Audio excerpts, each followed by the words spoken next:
Live from deep in an underground bunker in East Tennessee, this is America's premier mortgage field services expert, Paul Williams. Good afternoon, ladies and gentlemen. I'd like to welcome you back to another edition of Foreclosurepedia Podcast. Foreclosurepedia Podcast presentation of the Foreclosurepedia Radio Network, which premieres weekly. Today is the 5th of May, 2017. The time is 1600 hours Eastern Daylight Time.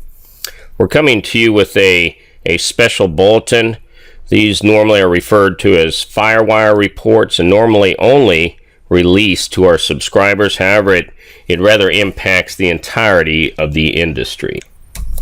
Now, as all of you know, last week Foreclosurepedia brought you the breaking story that, in essence, Ocwen, for all intents and purposes, was wiped from the face of the earth.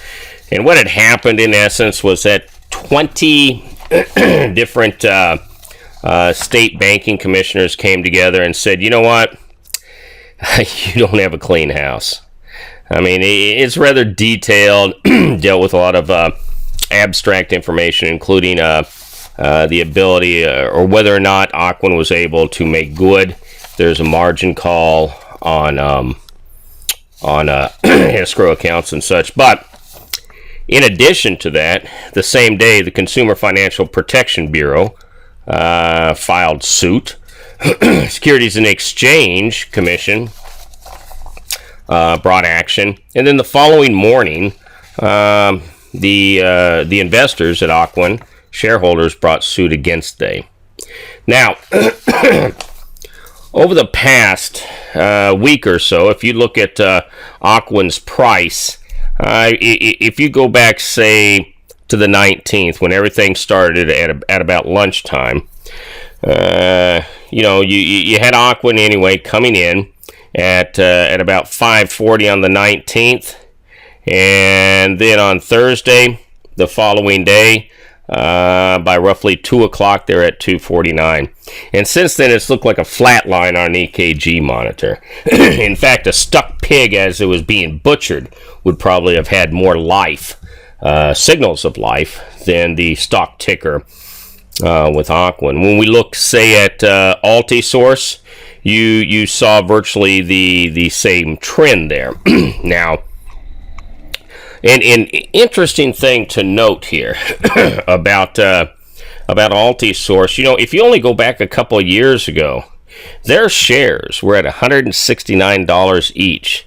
Today, $18.38. And that's as I'm looking at the wire right now. But when we looked, you go back there, and at the same time you saw Ocwen drop. When you saw Ocwen go off the cliff, you also saw Altisource go off the cliff.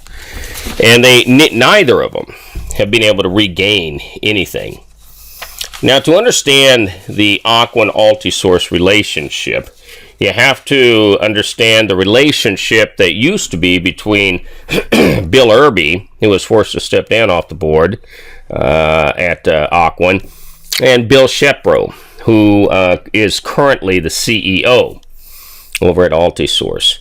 Now, Altisource, I suppose, much like a prostitute is dependent upon her pimp for a house or a roof, so in turn is the Altisource financial portion, the ability, if you will, to generate high-yield revenues dependent upon Ocwen. The other interesting point of that is the simple and salient fact that forever and a day, even though the forced breakup, the divestituring that was forced to occur happened there's been a dependency of Ocwen upon Altisource for its technology. And in fact, what they call the platform that they're using over there is basically known as REAL. That's REAL servicing platform. Now, a couple of highlights, and I'm going to read some of these highlights from Seeking Alpha. That's a great website if you need to go and get your information. Great information over there. We know that already, before shit hit the fan, Aquan Financial's prospects weren't looking good because they had a shrinking revenue base. And in essence, this when we talk about the revenue base, we're actually talking about the unpaid principal balances, or the UPB. They had shrinkage there, and they had an inability to grow their acquisitions. And although Aquan had, it appeared, turned the corner, vis-a-vis, it looked like California was going to give them back their licensing. 20 states came forward and say, we don't care, we're shutting it down.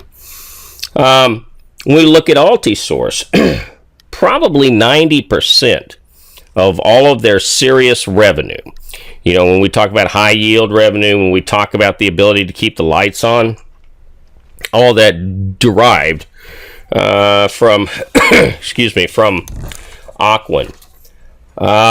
In essence, what's going on now is that Altisource attempted to land some new clients, to build a new portfolio, but the reality is that Altisource has never had skilled personnel in building business portfolios. And why is that? They've never needed them.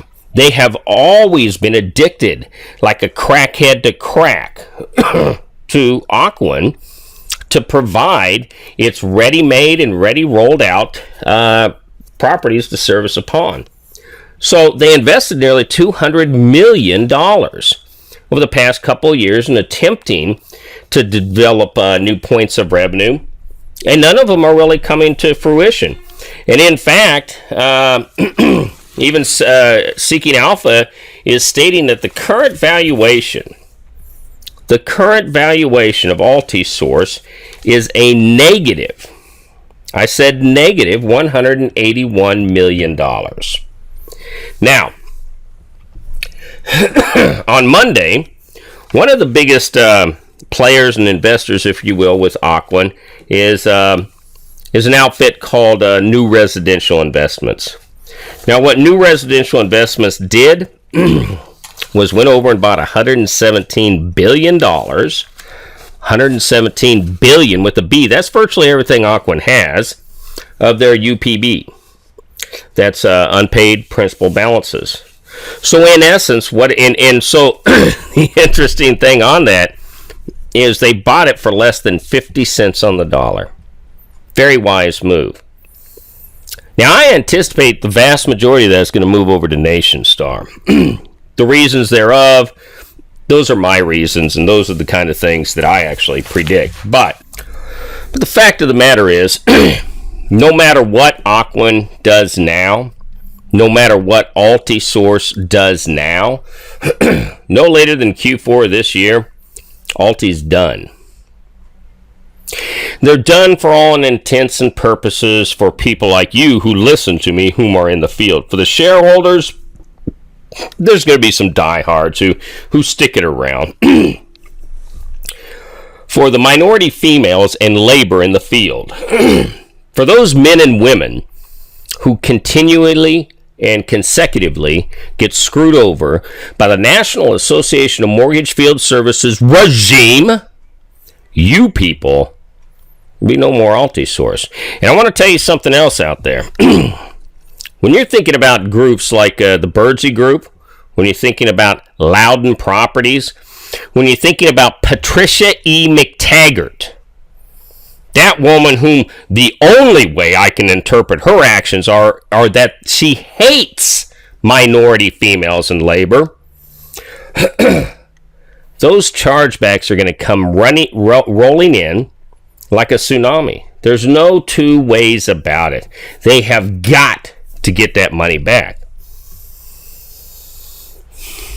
Now, we've been monitoring for the past 9 months. We've been reporting to you in the field about the movements that we've been seeing going on. We've been reporting upon the do not use list, which we know for a fact Patricia E. McTaggart has access to and has participated upon. We know that Loudon Properties is aware of that list and has, according to sources, implemented that list.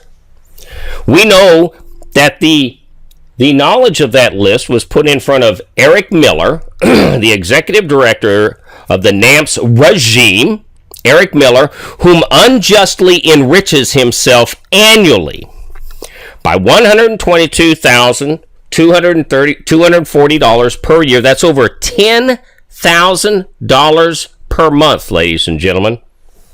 $10,000. I don't know a lot of crack dealers who make that, being honest.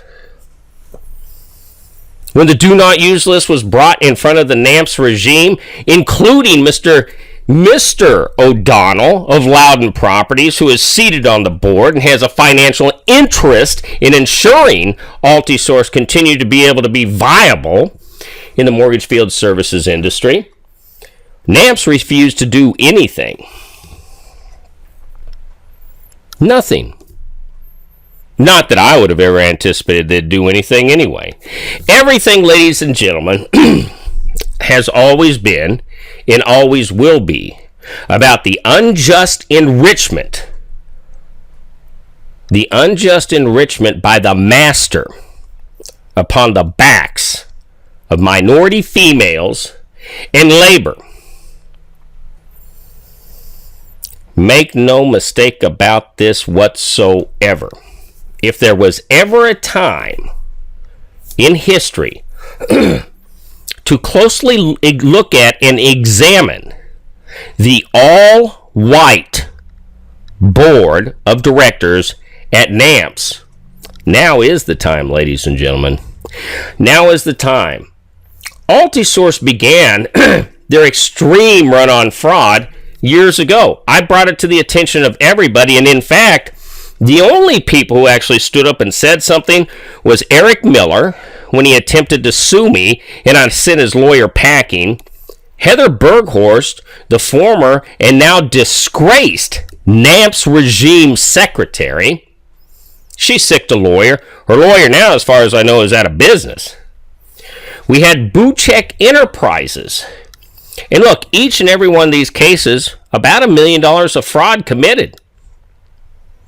We had C's, Southeastern Asset Services, down in Florida. Yet another $1 million in fraud. Nothing was ever said.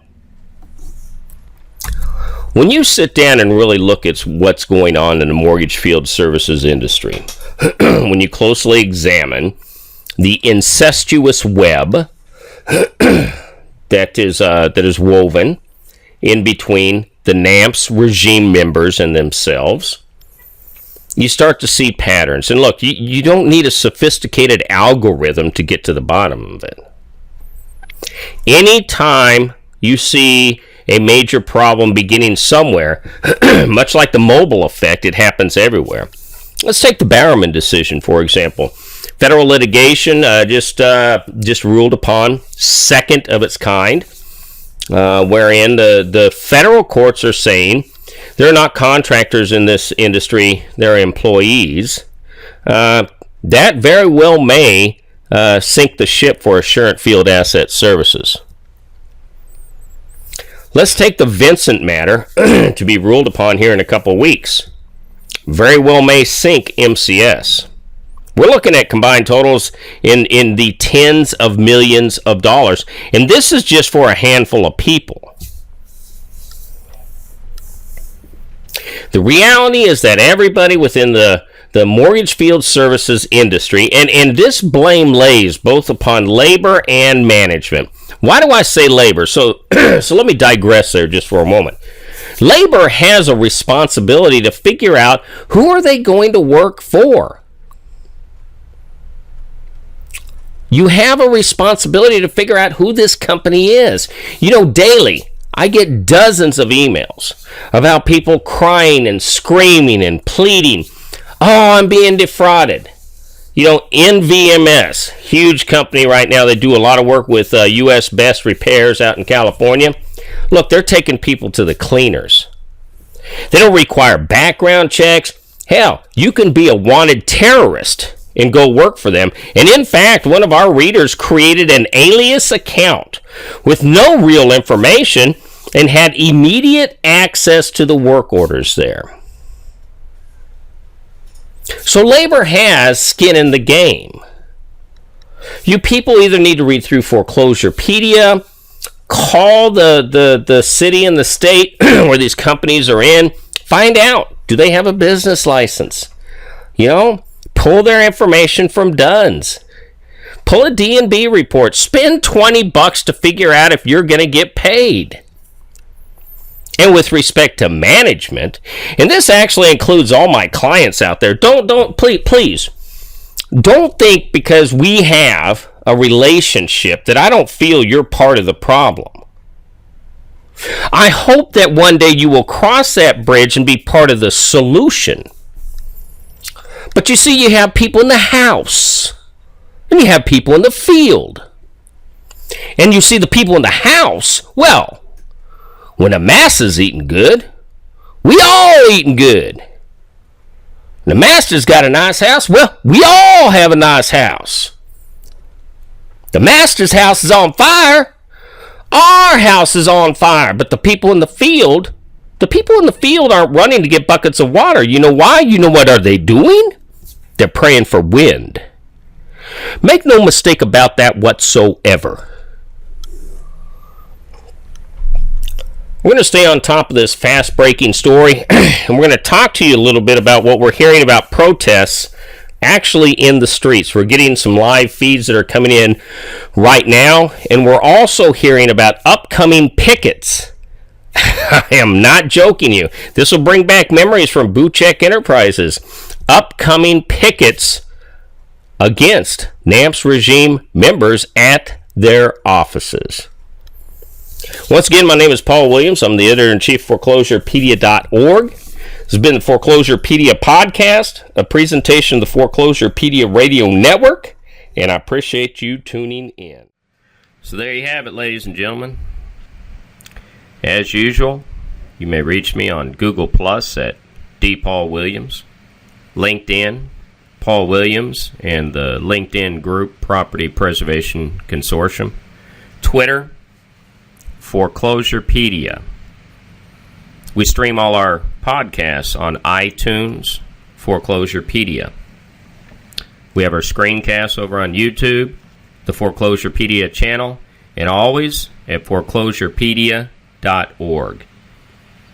We'd like to give a special shout out to Amazon.com, whom provides our S3 podcast and video storage, and Cloudflare for hosting Foreclosurepedia in 24 different geo-positioned servers, pro bono as well. If you have any questions, comments, concerns, feel free to give me a shout out, COO at foreclosurepedia.org.